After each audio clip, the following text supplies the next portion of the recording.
Hello mga B, niyaya na naman pala ako ng friend ko para kumain ng empanada.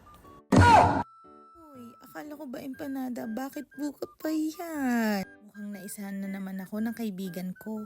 Nakikita niyo naman po siguro kami po ay nandito ngayon sa Empanada House dito sa Qatar. Search niyo na lang po sa Google yung location nila. Sobrang na-surprise nga po ako sa kanilang ino-offer na mga food.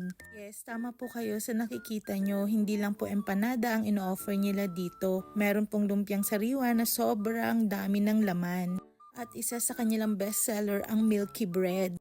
Sobrang lambot at hindi tinipid sa ingredients. Mukhang totoo nga ang chika ni Kuya na sobrang sarap ng milky bread dito. Tignan nyo, sobrang laki ng cheese. Sandali lang, sa mga panahong yan, nagtatampo pa rin ako sa kaibigan ko. Kasi sabi niya, kakain lang kami ng empanada. Pero ang dami ko nang nakain na masasarap na food. Ito pa, ang sobrang nakaka-addict nilang Sylvanas cookies. Ano bang nangyayari? Akala ko ba diet ka? Tignan nyo mga B kung gaano kasiksik ang feeling niya sa loob. Wait, tama na. Back to sad girl and tampo era na naman tayo. Siyempre, hindi ko ipapahalata sa friend ko na sobrang saya ko dyan kasi hinihintay ko pa yung empanada.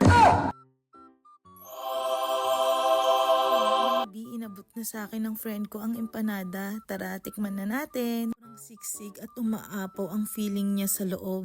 Nagulat ako sa sobrang sarap.